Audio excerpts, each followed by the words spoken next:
And we'll start down here, and if you guys just want to kind of start with a quick introduction of who you are and what your title is and kind of brief history of how you've been involved in this. So, Hi, most of you know me. I'm Sandy Henry from Minnesota. I'm on the ARRM Board of Directors, and I co-chair the technology subcommittee that we've been working on promoting the use of technology and building the Technology Resource Center that Dustin commented on.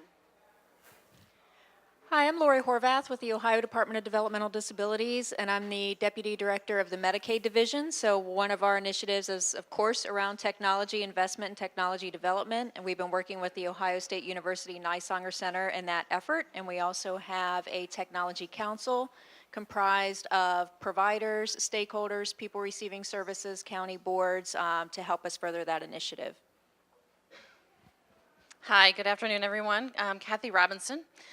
Indiana's Director for the Bureau of Developmental Disability Services.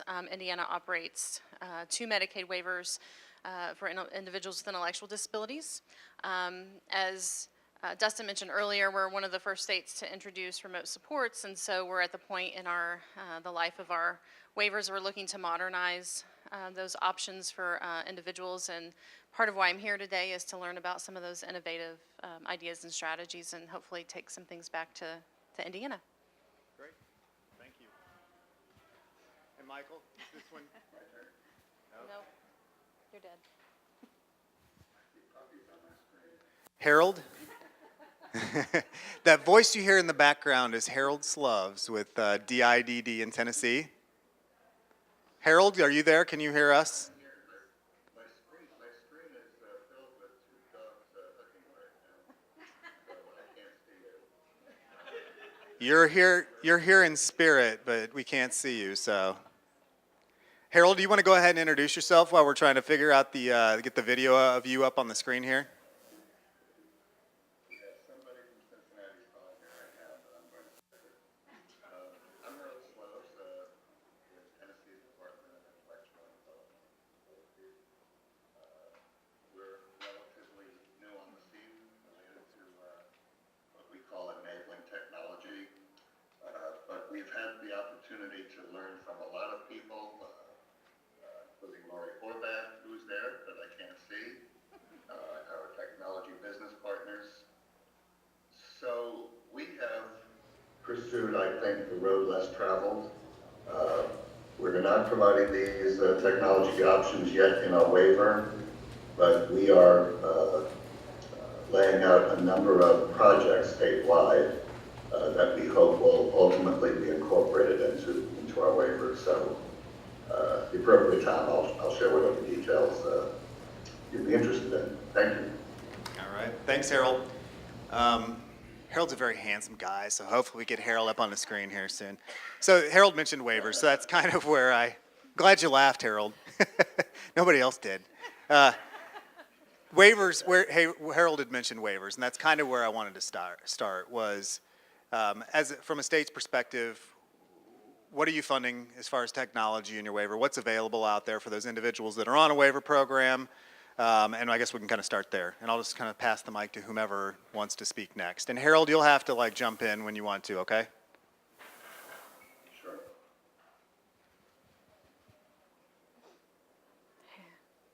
I was seeing if Harold was going to jump in. He didn't, so I will go. Again, I'm Cathy Robinson from Indiana. So we have a remote electronic monitoring is the name of the service. I hate that name. I'm just going to tell you because I was a probation officer several years ago, and it's really not a memory that I'm fond of. So we're looking to enhance that service. Actually, we have one waiver that doesn't have any electronic monitoring or remote support options on it at all. And so one of the things that we've been looking at is how to introduce that service on the other waiver that we currently administer, and then maybe how we can expand it on our larger waiver. So that's primarily it's all funded through that waiver, those waiver mechanisms. There's some other options in the state around technology supports and remote supports, but for waiver funding, that's really the kind of prime area that we operate. So it's video, it could be camera, it could be sensor, it could be just depending on the needs of the individuals and what that looks like.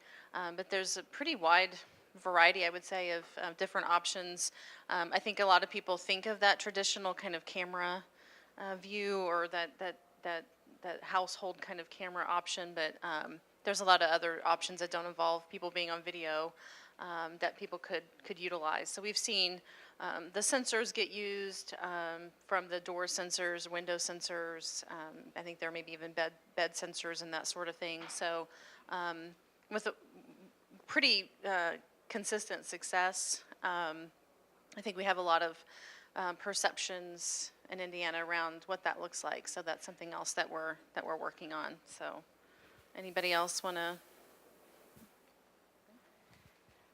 Right, so in Ohio, presently we have 3 waivers that are administered by the Ohio Department of Developmental Disabilities, and all 3 of them, our Level 1 waiver, our self waiver, and our individual options waiver, have a service called remote monitoring and a subcomponent called remote monitoring equipment. We are in the process of modifying that service, so effective January 1st of 2019, our remote monitoring service will become remote supports. And for all the reason, as you implied, what we heard from our stakeholders, people receiving services and their family members, is it just conjured up that image of Big Brother hovering over them, and nobody wanted to be monitored. So, but they would agree to be supported remotely. So we're changing the names to remote support. In January, we will also have a new assistive technology service available through Level 1 Self and IO. That service will actually replace our remote monitoring equipment service so that any type of assistive technology, and our definition of assistive technology will be electronic smart technology. So our assistive tech service will not be for adaptive spoons and scoop plates and sippy cups and Dyson mats. That will still be through our adaptive equipment service. But for assistive technology, people could purchase apps, tablets, computer information, sensors, all the equipment necessary for remote support would now be purchased through our assistive technology service in January 1st of 2019. We are also, part of our assistive technology service for the first time in Ohio, will include a consultation component where we can actually pay for that assessment piece to make sure the person has the technology that's the right fit for their particular need. And there will also, through the assistive technology service, be up to 40 hours a year where people can get support. So in January, I taught Dustin how to use the equipment. By mid-February, he forgets how to use it, or his caregiver forgets how to use it. In January, he'll be able to tap into the assistive technology service and have somebody come back out and say, now remember, this is how we use this. So we're really looking forward to those enhancements in our services and the name change. And we also, for the first time, as part of the equipment component of assistive technology, are asking CMS's approval to fund the internet component itself. So there are some strings attached to that to make sure that it's not misused, it's necessary, there are no other resources available. But we already received a preliminary approval from CMS to fund internet service through our assistive technology equipment component, but we don't yet have the official formal stamp from them, but we're looking forward to it. Minnesota, kind of from the get-go, is a little bit different from Ohio and Indiana because our funding mechanism, particularly for what we now call community residential services, or kind of the group settings, 3-4 people living in a house, provider-controlled housing, licensed, and so forth. In Minnesota, that is a daily rate versus, I think, Ohio and Indiana both were unit-based billing, which required initially the presence of a direct support person in order to bill. So they had to create new waivers. Minnesota's approach, and I think similar to how South Dakota went as well, was to say, let's use the regulation, the funding, the stuff we have in place. And as we're doing that, we can experiment some with how we're using the technology, and then we'll address barriers and try to knock down those barriers as we run into them. Now that happened shortly after that kind of got started. A new funding system was going into place for community residential services. So in those situations, again, it's a 24-hour service, usually provider-controlled housing. And rather than building a separate kind of funding for remote services, it was built into the overall rate. So in coming up with a person's daily rate, it starts with the supervision they need, and it looks at on-site awake, remote support hours, and overnight sleep staff. So for any individual, and it can be shared or individual rates. So it just becomes a part of what happens. Within that daily rate then, the service provider is responsible to pay for everything associated with that. So the service provider pays for the technology and so on. We then, and one of the things that developed, I think because of the approach that Minnesota took, was starting to have more people living in their own apartments with maybe one team of staff, almost like you'd have at a group home, able to support individuals living in their own apartment, 12, 15 people that are all living within like a 15-minute radius. And it's been one of the most creative ways to get people into a new environment and avoid having them go to group homes to begin with. And so that's been very successful, that situation. The service provider bills a 24-hour emergency assistance rate. And they are responsible to meet the individual's needs on that 24-hour basis, but not necessarily be physically present, responding to needs identified by the technology, as well as some individual supports. They also can add to that unit-based services where individuals need it, and that's very flexible. And then the technology is billed under environmental accessibility adaptation, and that usually is billed directly by the technology vendor. And we've had people who, once in that environment, they wean themselves off the technology, or in some cases, they wean themselves off the staffing and keep the technology, which is why we split it. We also use the assistive technology, which now does include the use of tablets and other items as well. And just starting this past July is remote support unit-based. So if somebody was receiving unit-based services, having somebody come in on an hourly basis, so many hours a week, before, of course, that had to be face-to-face. Now they can bill some of those hours from real-time remote support. Could be on the telephone, could be texting, could be FaceTime. So those are some of the main things we're using. And so really the group residential or the community residential services is the only one where it's really provider-controlled housing, pretty much in the remote supports unit-based, and the other ones, it's where individuals are in their own home. And it's usually one or maybe two people if they're sharing services.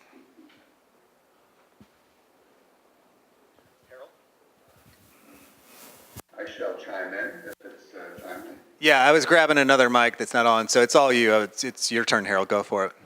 All right, thank you. So as I mentioned earlier, we sort of we pursued a different route. We had the benefit of talking to other states. We had national vendors come and meet with us and help us understand what they did, as well as share their experiences in other states. So one of the big things we think we learned is how slowly the utilization of technologies grow in states. So we, as I said, we went a different way. We put in place a fairly rigorous education and marketing campaign. We were fortunate in that we found some state funds that we could use for a discretionary purpose and decided to do some pilot projects around the state. So we began with 4 pilot projects to begin the process of informing our constituents of what's possible. And that was a pretty slow-moving process. Simultaneously, we also formed a statewide advisory council comprised of advocates, families, people who receive services, providers, support coordinators. So we tried to put some structures in place and also some operating systems.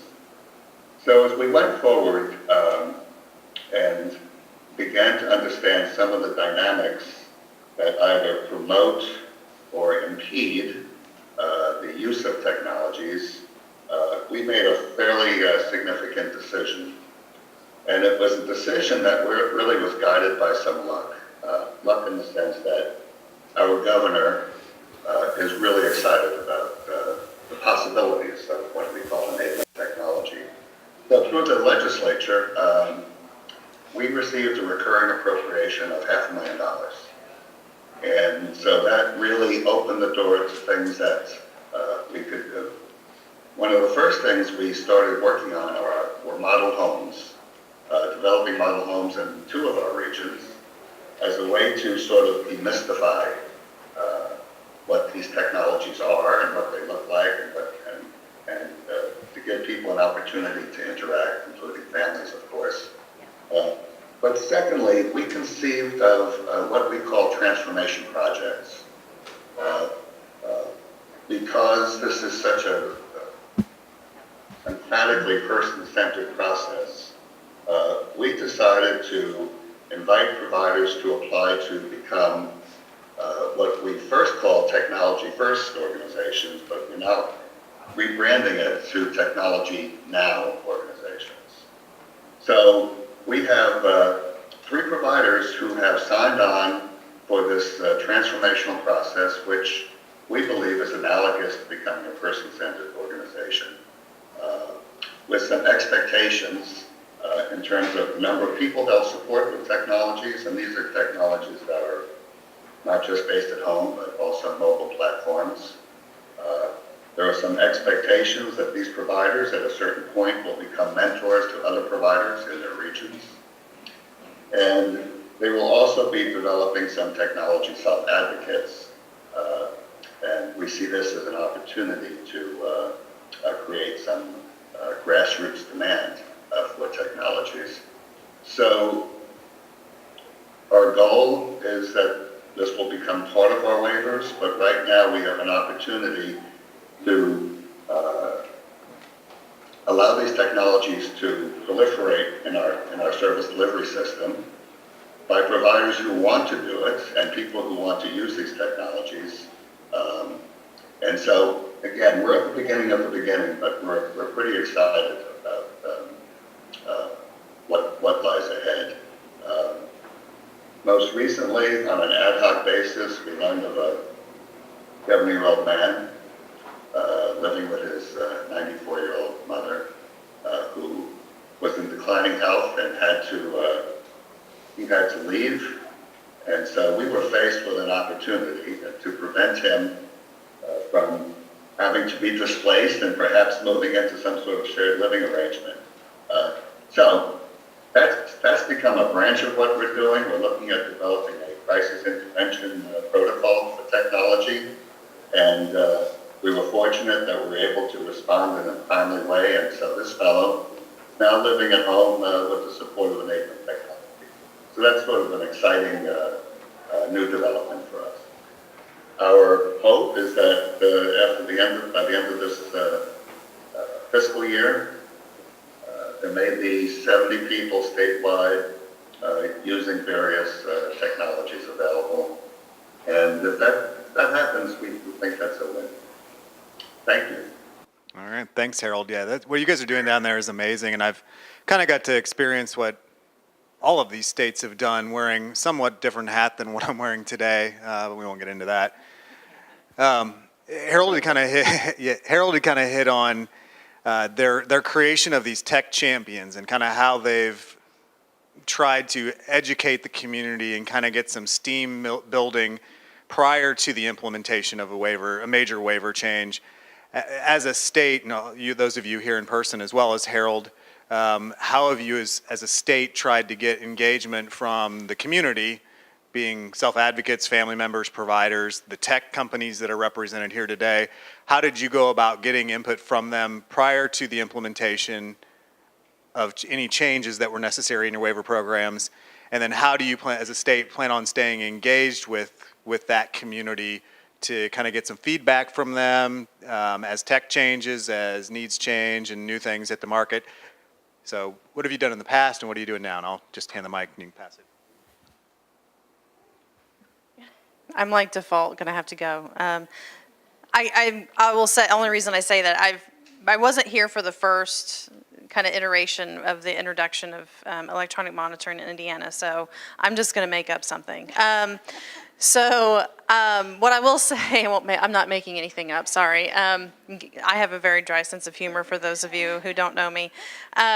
What I know that we're doing right now is doing a lot of family to family engagement, a lot of stakeholder engagement where we host some family sessions where they come and talk about whatever they want. And I can say in the majority of those, in an organic manner, the concept of remote supports comes up quite a bit for families, particularly for families who've used it in some manner, in some capacity, and had success with it. And I think families sharing that kind of information with other families is a lot more impactful and important than me talking about it, because I think they get the direct impact of that and can rely much more on that other family's experience and how they were able to utilize it for their particular situation and have it be customized to meet their needs. And so I think we're getting actually a lot of input from families about just what that need looks like and what kinds of technology would be helpful for them, so that we can kind of try to look at what Ohio is doing and piece together an array of systems of supports that really kind of meet individualized need. And I think events like this are, you can pay me later for the compliment. Events like this are really helpful for us because it really helps put in front of us as a state agency those innovative kind of ideas and help us understand what the capacity is for providers and vendors to be able to produce innovative ideas and strategies. And so, I'm sure Indiana is similar in other states in that we're slow. For state government is slow, exactly as slow as you think we are. We have a great amount of difficulty in staying in the technology forefront, and so these kinds of events and discussions really kind of help us recognize, okay, when we're planning for things, we can plan hopefully for 5 to 10 years down the road, because if we're planning for tomorrow, we're always going to be behind. So we're very much trying to really think creatively and think in the forefront, and that's kind of what we're trying to do as we look forward to 2019 and 2020 and 2021 and the doomed 2022 home and community-based settings rule compliance deadline. So that's some of that stuff is driving what we're doing, but a lot of it is recognizing that there's an opportunity to meet individuals' needs very differently. And so doing a lot of, really it's just hitting the road, driving the very long state that is Indiana, and sitting down and talking with families about what's working and what's not. And they actually have really good feedback and suggestions and come to the table with ideas, and not just, I don't like this and you need to fix it, but ideas of, hey, I was on the internet and I looked at Ohio or I looked at Pennsylvania, and why aren't you doing something like this? And we'll say, I don't know, maybe we should be. So let us know when that comes out in Ohio so that we can cut and paste. So I'm going to pass it on to Ohio now. But in Ohio, we've been fortunate also to have a governor who is remarkably supportive of advancing technology, and he awarded a $500,000 grant that we were able to share with the Ohio State University Nysonger Center to help us advance our technology initiative. And a lot of that is just hearing what's working, what's not working within the system now, and also figuring out what we can do to make it more available and increase awareness in the future. We have now a standing technology council, I can't remember what the name of it is, but it's a tech council that's part of our Technology First initiative that will be meeting as a standing meeting for the next 6 months to, again, listen to vendors, listen to families, again, hear about what's working, what's not working, what we could or should do differently to establish benchmarks on the advancement of technology in Ohio, and also to consider what we need to modify with our current rules or waiver amendments. So we're working together with a broad group of stakeholders to figure out what our next step should be. And again, that includes people receiving services, family members of people receiving services, our residential provider agencies, our vendor companies, county boards of developmental disabilities, and state agencies. I agree that kind of evangelism by families and people receiving services is a key factor to spreading the good word about technology not being scary and technology actually being beneficial. Initially, what we were hearing from people when we talk about remote monitoring or technology-based supports was, isn't that an invasion of my privacy? Aren't you going to take away my independence? I don't want your big goony camera hovering over me all day long.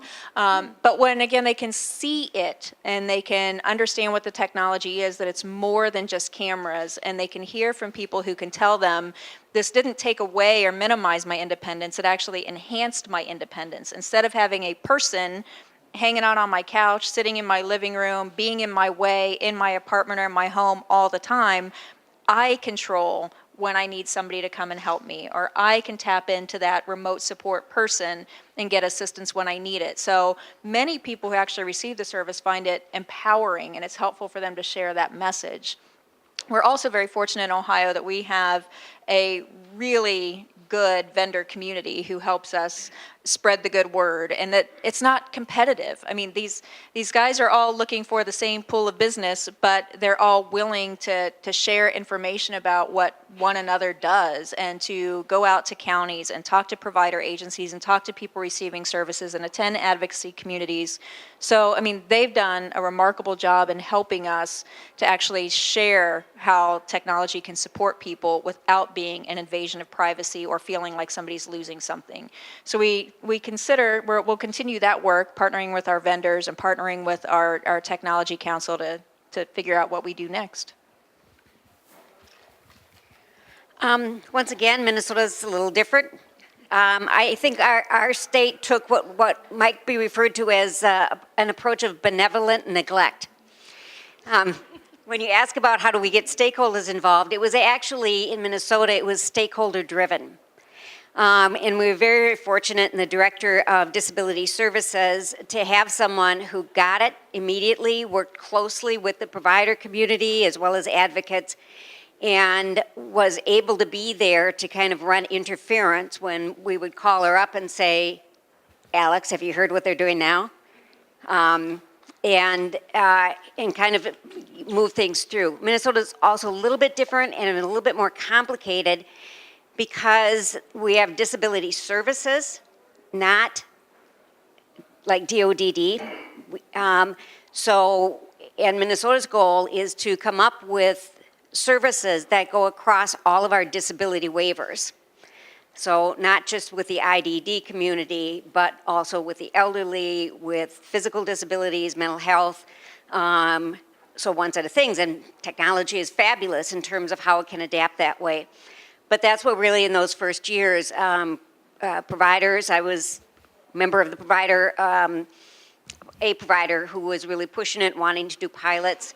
We had some families who really saw the technology, had done their own research and saw that as a way that they could really set their child up to be more independent, and therefore would be easier for their other children to support their disabled child when parents were no longer there. So we had some really good examples of coming from kind of the, really the grassroots up.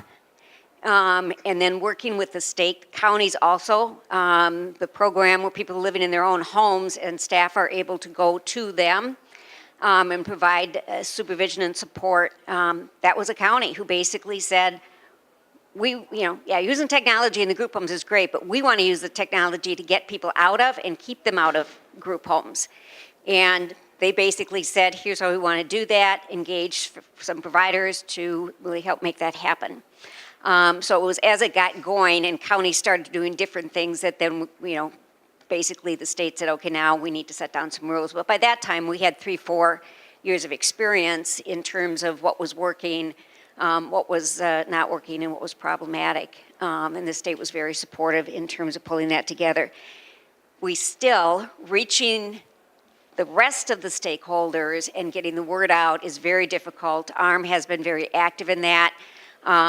We're building the Technology Resource Center that should be available to case managers, families, as well as providers and government entities as well. But it still is very slow. Change is hard.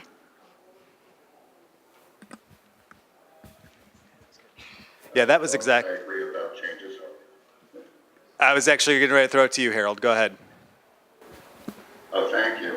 Well, first, let me just really strongly concur with what Lori mentioned earlier.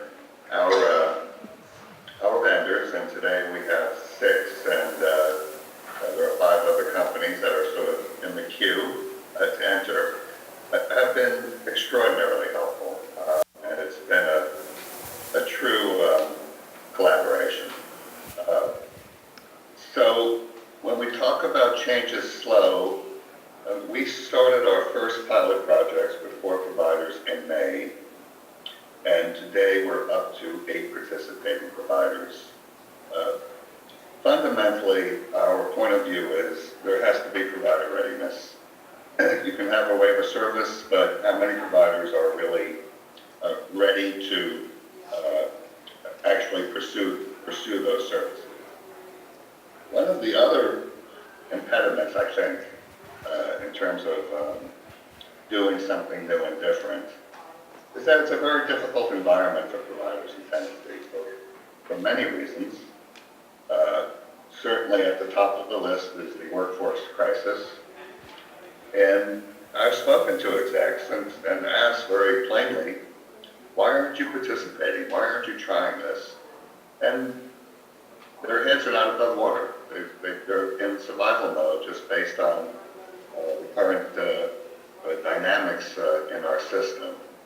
So we've been fortunate in that there are 8 providers who have stepped forward. Secondly, and I think somebody mentioned perhaps stakeholder credibility.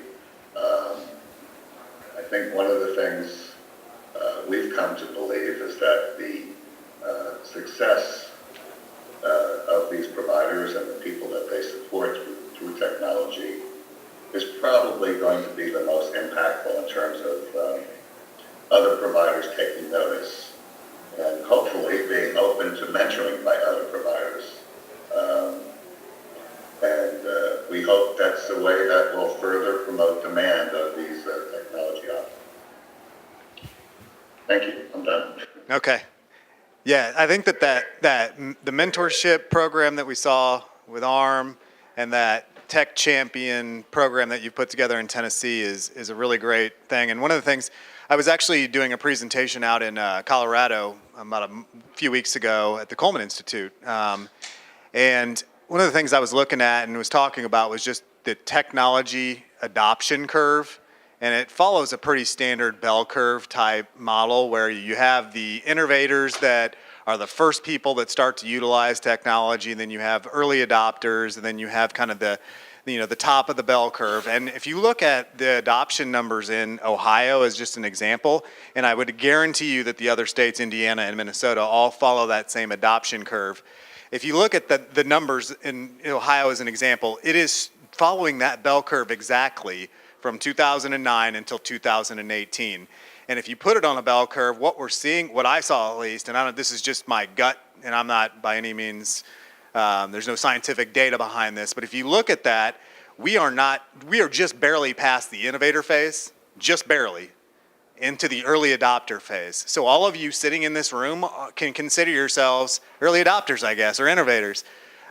Because that's where we're at as an industry on adoption and implementation. And that was just looking at remote supports. You have all of these other types of tech that are out here today and in other places. But what is working well from a state's perspective within the tech that you're funding? I know a lot of people in the room are probably very interested in remote supports. So let's talk to that. I think that I had a lot of people in the forums fill out saying that that's something that they were very interested in. So remote supports, what's working well within your states? what isn't working well, and kind of what are you seeing? Like just warm and fuzzies as well as like, oh, I'm scared, that type of thing. So for, I would say for Indiana, there's the good things. I think, as Harold maybe mentioned in just a couple minutes ago, really is that stakeholder input from families, the families sort of testimonial pieces of talking to other families and sharing what's worked well is very effective. And when it happens, I can almost guarantee you there's and I don't know because of the seat that I'm in, but there's almost a guarantee that family's making a phone call the next day to remote support or electronic monitoring vendor to ask questions about that service. So when that connection is made, it's usually a very good one. I think we have a good group of providers, both the remote support or electronic monitoring providers themselves and the other residential supports providers and other providers in general are relatively supportive of this type of approach for the electronic monitoring components that Indiana offers. I think there's some, at least I've experienced probably in the last couple of years, a lot more of openness to consider how to use electronic monitoring type solutions for either to address maybe staffing needs or individuals who maybe that nighttime where maybe they don't necessarily need somebody present in the home. In fact, there's been some people who do get up at night, and it's because there's somebody in their home. So having the electronic monitoring actually has stabilized their schedule, and that they're sleeping through the night. There's not somebody that's on their couch or in their home that they feel like they need to get up and go check on or see what they're doing. So those things have been working really well. I think last year we had some legislation in Indiana that created a task force to really look at big picture, long-term planning for what services and supports and the needs for the individuals with intellectual disabilities and disabilities in general look like in Indiana. And I think that was a really innovative approach to making us look not just a year or two from now, but 5 to 10 years from now, and where do we want to see ourselves.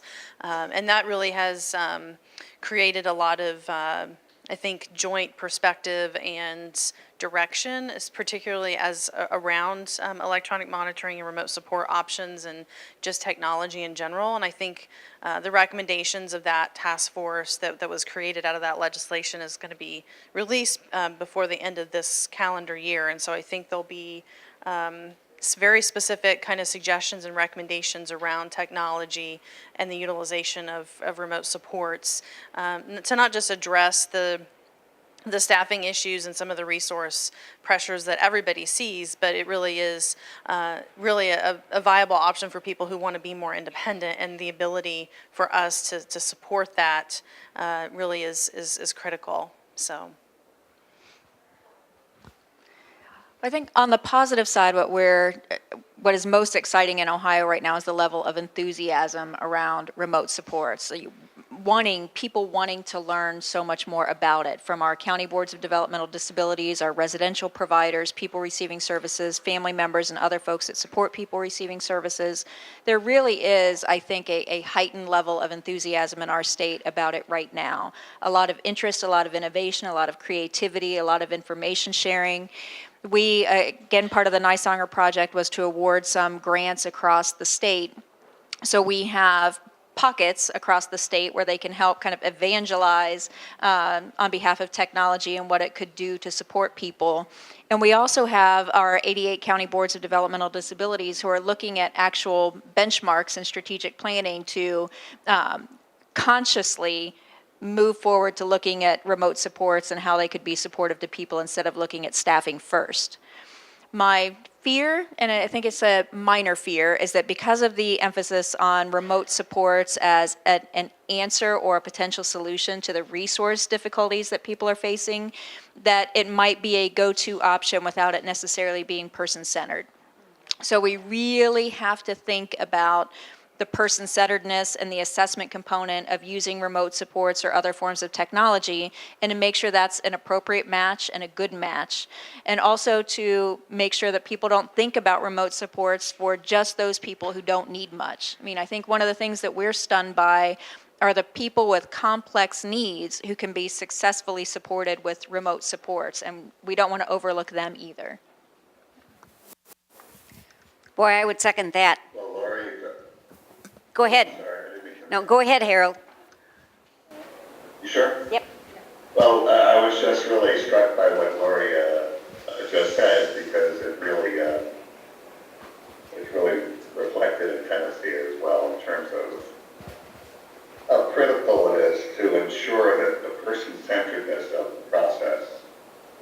And I would take it a step further to say those providers who are participating with us today, who have a strong history of being person-centered organizations, are the ones who are demonstrating the greatest progress and success in incorporating these technologies for the right reasons. In fact, we're paying for all these technologies, but we require, aside from an invoice for the cost of these technologies, that a person-centered technology plan has to also be submitted that very clearly speaks to the expected outcomes from using these technologies, and it's not simply to say so they don't have staff overnight. But we've been pretty focused on that. And I also agree with Lori in the sense that what we're seeing is, and it's understandable, providers have been very, very cautious in terms of perhaps reaching out to people who could utilize these technologies, people who are relatively capable. And I understand that, but I also believe as we continue to move forward, and everybody's gains comfort and confidence in what they're doing, we're going to see other people perhaps with greater needs participating in these projects. So it sounds like our evolution is comparable to what's happening in other states. Okay, sorry for my interruption. No, that's great. What I would add to what Lori and then Harold also said is we all thought that the remote supports were going to be for people who just needed a little bit. But I've seen the most significant impact on people with complex behaviors when often the physical presence of staff is the problem. Even the best staff. So it really is amazing. I think in terms of things that are working well in Minnesota, one is the stakeholder cooperative group, and whether it's because the provider association, kind of took a lead, because sometimes it's hard for a state to get things moving. But where we really are working together, and I agree with Dustin, I think we're about ready to climb. Of course, I've been thinking that for the last 10 years in terms of utilization, but we are proposing a technology-first policy that would require for new people coming into services, and when there's significant changes, that the teams really look at the utilization of technology, self-directed services, individual housing options, before they look at the group residential settings. Not to say that they can't have it, but part of what we want to do is to force case managers, because I think that's a very hard group for us to reach, and families to do that as a part of the education process. It's hard. It's harder to implement it for people who have been in services for a very long time, and now you're approaching them and their families talking about a change when they don't really feel the need for a change. So really kind of starting on that top part, and everybody is just as panicked about the workforce issue as equally scared about what's going to happen if we don't do something about it. Dustin has mentioned the mentor program a couple of times. We are excited about that. The technology resource center that we have service providers, we have technology vendors that just launched in the last couple of months, and we are going to be adding self-advocate mentors as well, starting with a couple of people who are going to pilot that so that they can be reached out to. The other thing we have is we've been now for the last year and a half, we produced short video clips, just 3-4 minutes long, of different situations where people are using technology, from assistive technology to people living in their own homes to people that are able to go to remote supports versus the overnight. And those are really great ways to have people take a look and get new ideas about how those things are working.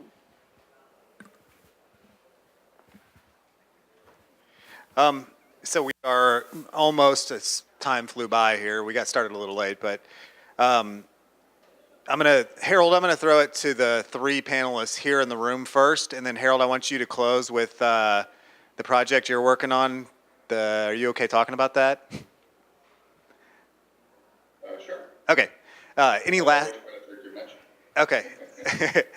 Just want to make sure. Any last comments or future plans from the state's perspective on the utilization or adoption or any of the things that we've talked about, or just kind of last comments from the state's perspective?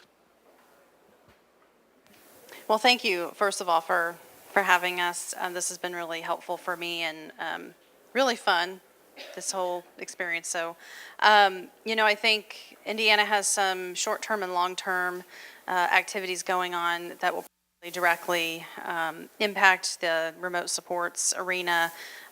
We have both of the waivers that my bureau administers is where they're up for renewal, which is super fun, that whole process. Seriously. So we'll look at maybe making some tweaks along the way as part of the renewals for those waivers, and then we have a bigger kind of long-term plan to modernize, I guess, or restructure the waivers themselves. They've been in place for a really long time. Our population of people that we're supporting has definitely changed, and we haven't really kind of kept up with that shift. And so we definitely see remote supports playing a role in that, both from a state perspective, and I think stakeholders, based on the 1102 task force that we had, and the feedback that we've gotten and garnered from that group, will have that stakeholder desire will be there for sure to kind of want those other options. For those of you who don't know, Indiana has what we would consider kind of a smaller waiver that has a wait list, and the annual cap for that is $17,300.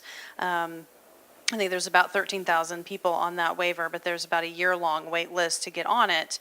The other waiver is an uncapped waiver, but in order to access that waiver, you either have to have a caregiver who has turned 80, they have passed away, and they are the only caregiver around to support you. There is a abuse, neglect, or you're coming out of an institutional setting. So there's not a lot of ways to get resources if you're on that smaller waiver, and if you're versus on the larger one. So we're trying to figure out how to diversify a little bit to better meet the needs of those individuals across the board. So we're looking forward to that. I want to learn more about the technology and resource options on this side of the world, so that we can be better positioned in making some of those planning decisions about what services and supports Indiana can offer. And in Ohio, I shared that we have some waiver amendments pending now, where we look forward to the new services and the modified remote support service that will be effective January 1st of 2019. And we also look to the benchmarks that will be set by our Technology Council about what our next steps are and how do we continue to advance this initiative. I, of course, technically can't speak for the state of Minnesota, but that's never stopped me before.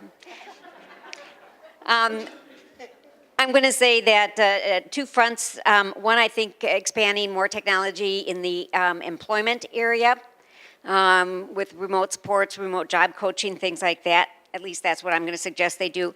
But I do think that they are excited about the Tech First proposal that we've got going on. So we've got some counties that are just doing fabulous things, and they're already doing that type of an approach, and some vendors, but really kind of trying to take that next step. So I look at it using Dustin's kind of analogy of the bell curve as, we've got the innovation, we've got things in place. We've got training and education out there.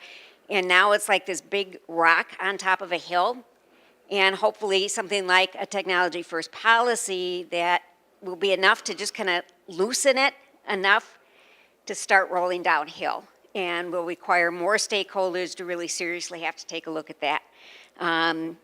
So that's my story, and I'll stick to it.